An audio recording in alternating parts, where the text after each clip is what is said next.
కర్ణాటకలోని ధర్మస్థలి ఒక పుణ్యక్షేత్రంగా అందరికీ తెలుసు. కానీ గత కొన్ని రోజులుగా 300 మంది శవాలను పాతిపెట్టానని హల్చల్ చేస్తున్నాడు. అతను చేసిన ఆరోపణలో ఎంతవరకు నిజం ఉందని తెలుసుకోవడానికి మన స్టూడియోలో సీనియర్ జర్నలిస్ట్ ఆకొండి సూర్య గారు ఉన్నారు. ఆయన అడిగి తెలుసుకుందాం. వెల్కమ్ టు దొరిష్ టీవీ అండి. నమస్తే అమ్మా, థ్యాంక్ యూ. అసలు ఈ ధర్మస్థలి వివాదం ఎలా మొదలైంది? ఈ ధర్మస్థలి వివాదం అనేటటువంటిది జనరల్గా మీరు అన్నట్టు మంజునాథ స్వామి యొక్క పుణ్యక్షేత్రంగా ధర్మస్థలి అనేటటువంటి పుణ్యక్షేత్రంగా అక్కడైతే ఉండడం అయితే జరిగింది. దానికి సంబంధించి వీరేంద్ర హెగ్డే అనేటటువంటి ఆయన ఉన్నారు. ఆయన యాక్చువల్గా రాజకీయ పరంగా చూసుకుంటే బీజేపీకి ఆయన సపోర్టర్ యాక్చువల్గా. సో ఆ ప్రాంతంలో ఒకనొక శానిటరీ వర్కర్గా నేను పనిచేస్తున్నాను. సో ఈ ధర్మస్థలికి సంబంధించి ఎవరైతే మేనేజ్మెంట్ ఎవరైతే ఉన్నారో వాళ్ళు చాలామంది మహిళల్ని మానభంగం చేసి అత్యాచారం చేసి వాళ్ళందరూ కూడా నాకు చెప్పేవారు. సో అలాంటి వాళ్ళని అందరినీ కూడా దాదాపుగా దగ్గర 300 మందిని నేను నా స్వహస్తాలతోటి ఆ ధర్మస్థలి చుట్టుపక్కల ప్రాంతాల్లో ఏదైతే నేత్రావతి నది ఉందో ఆ నది ఒడ్డున నేను పాతిపెట్టాను. కాకపోతే ఇప్పుడు నాకెందుకో పశ్చాత్తాపం కలిగింది. సో నేను ఆ బాధని భరించలేకపోతున్నాను కాబట్టి దీన్ని మీతో పంచుకోవాలని చెప్పి వచ్చాను అని చెప్పి ఒక పోలీస్ స్టేషన్ దగ్గరికి ఒక చేతిలో ఒక గోనె సంచిలో ఒక పుర్రోడు తీసుకుని వెళ్ళి, సో నేను పాతిపెట్టినటువంటిది మీరు నమ్మరు, నేను శవాలు పాతిపెట్టినట్టే కాబట్టి ఇదిగో సాక్ష్యాధారం అని చెప్పి ఒక పుర్రుని కూడా తీసుకెళ్ళి అతను పోలీస్ స్టేషన్కి వెళ్ళడం అయితే జరిగింది. సో వెళ్ళిన దరిమిలా అక్కడ ఉన్నటువంటి మిగతా అధికారులు అందరూ కూడా ఆశ్చర్యానికి లోనయ్యారు.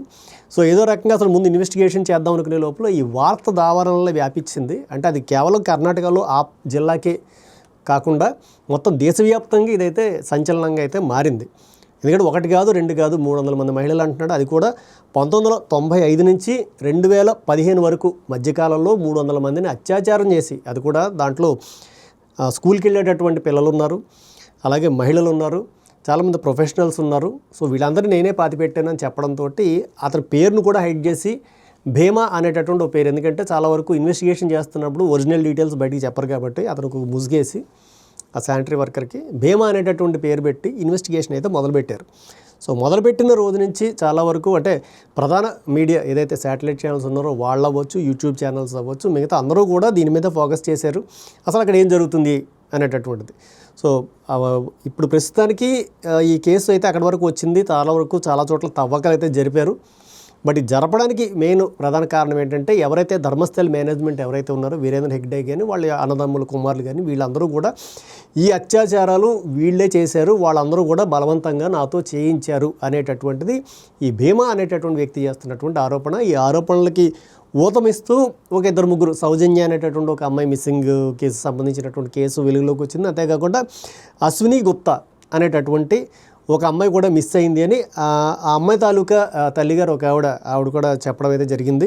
సో ఈ రెండు అంటే ఈ కేసు ఏదైతే ఇన్వెస్టిగేషన్ మొదలైందో దాంతో ఈ రెండు రావడంతో ఇది ఇంకొంచెం ఈ కేసుకి సంబంధించినటువంటి వివరాలన్నీ బయటకు రావడం ఇది ఇంకొంచెం సంచలనంగా మారింది.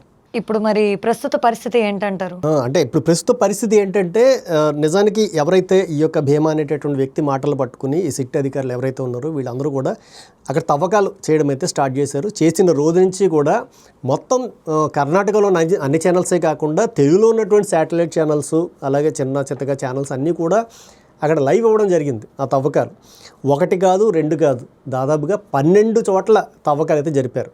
ఒక్క ఎముక కూడా దొరకలేదు. 12 ప్రాంతాల్లో ఏమీ దొరకలేదు సరికదా. పోనీ 1 అడుగు 2 అడుగులు కూడా కాదు, దాదాపుగా 9 అడుగులు మేర తవ్వినా కూడా అతను చూపించినటువంటి ఏ ప్రదేశంలో ఎటువంటి ఆధారాలు లభించలేదు. సో అప్పుడు వీళ్ళకి అనుమానం వచ్చింది అసలు ఏంటి అని. మళ్ళీ దీన్ని కేసుని రివర్స్ ఇన్వెస్టిగేషన్ చేయడంతో ఇప్పుడు ఉన్నటువంటి పరిస్థితుల్లో అతను చెప్పేది ఏంటంటే నాకు ఎవరో ఒక 2 లక్షల రూపాయలు ఇచ్చి ఇలాగ ఒక వార్త అయితే చెప్పమన్నారు. ఒక పర్టిక్యులర్ యూట్యూబ్ ఛానల్కి సంబంధించినటువంటి ఒక వ్యక్తి. సో ఆ వ్యక్తి చెప్పినటువంటి దాన్ని నేను బేస్ చేసుకుని ఈ యొక్క ఎలిగేషన్స్ అయితే చేయడం జరిగింది. కాబట్టి అంటే దీన్ని మీరు క్షమించాలి అన్నట్టుగా అతనైతే ప్రస్తుతాన్ని చెప్పుకొస్తున్నాడు. సో ప్రస్తుతం అది కాకుండా ఎవరైతే అశ్విని గుప్తా అన్న అమ్మాయి కూడా మిస్ అయిపోయింది మెడికో.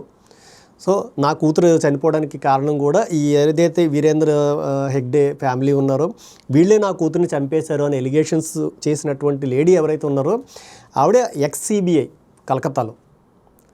సో ఆవిడకి అసలు పెళ్ళి అవ్వలేదు, ఆవిడ కూతురు కూడా లేదు. బట్ ఈ చచ్చిపోయినటువంటి అమ్మాయి కింద ఫోటో వచ్చి కూతురు ఈ డీటెయిల్స్ ఎలా వచ్చాయంటే అది అక్కగారి కూతురు యాక్చువల్ అమ్మాయి ఏదో యాక్సిడెంట్లో వేరే కారణాల వల్ల చనిపోయింది. సో ఆ ఫోటో పెట్టుకుని ఈవిడ కూడా డ్రామా ఆడింది. అది ఎవరు ఏమిటి అనేటటువంటిది ఆవిడ కూడా ఇంకా పూర్తి వివరాలు అయితే వెల్లడించలేదు. కానీ ప్రస్తుతము ఈ యొక్క కేసు అయితే ఇంత సంచలనాత్మకంగా ఉన్నటువంటి ఈ కేసు కాస్త టోటల్గా యూటర్న్ తీసుకుంది. ఎందుకు ఈ కేసు ఇంత కాంట్రవర్షియల్గా మారింది అనుకుంటున్నారు? అంటే నేను అనుకోవడానికి దీంట్లో నాకు 2 ప్రధాన కారణాలు కనబడుతున్నాయి. ఏంటంటే ప్రస్తుతం ఉన్నటువంటి గవర్నమెంట్ ఏదైతే ఉందో అక్కడ కాంగ్రెస్ గవర్నమెంట్ అయితే అక్కడ ఉంది. వీళ్ళందరి యొక్క ఇదిలో నేతృత్వంలో ప్రస్తుతం అక్కడైతే జరుగుతుంది. వాళ్ళకి ఇక్కడ వీరేంద్ర హెగ్డే గారికి సంబంధించినటువంటి ఏదైతే ధర్మస్థలి ఉందో అక్కడ ఉన్నటువంటి ఈ వాళ్ళు ఎప్పుడో వంశపారంపర్యంగా వాళ్ళు అక్కడ ధర్మకర్తలుగా అయితే ఉంటున్నారు. ఆ ప్రాంతానికి సంబంధించి సుమారుగా 3 లక్షల కోట్ల పైన ఆస్తులు ఉన్నాయి ఏదైతే ధర్మస్థలం ఉందో దానికి. సో అదే కాకుండా ఏషియాలోనే లార్జెస్ట్ కిచెన్, ఎందుకంటే ఫస్ట్ అన్నదానం అనేటటువంటి ప్రక్రియ అక్కడ స్టార్ట్ చేశారు. సో రోజుకి కొన్ని లక్షల మందికి అన్నదానం జరుగుతుంది అక్కడ.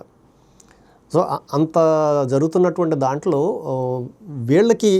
వాళ్ళకి సంబంధించిన పార్టీ ఫండ్ అవ్వచ్చు, ఫైనాన్షియల్ అవసరాలు అవ్వచ్చు, లేదంటే వేరే ఏదైనా రాజకీయ ఒత్తిళ్ళ వల్ల ఫోకస్ అట్టుగా ఉండి ఉంటుందేమో అని నేను కూడా అనుకుంటున్నాను.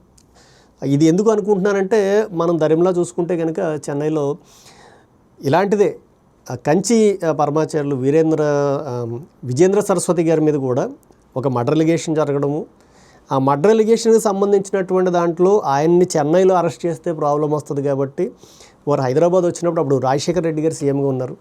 అప్పుడు ఇక్కడ మన ఆంధ్రప్రదేశ్లో ఆయన అరెస్ట్ చేసి ఇక్కడి నుంచి మళ్ళీ చెన్నై తీసుకెళ్ళి అక్కడ కోర్టులో ఆయన సబ్మిట్ చేయడం చాలా సంవత్సరాలు ఆయన జైల్లోనే ఉన్నారు.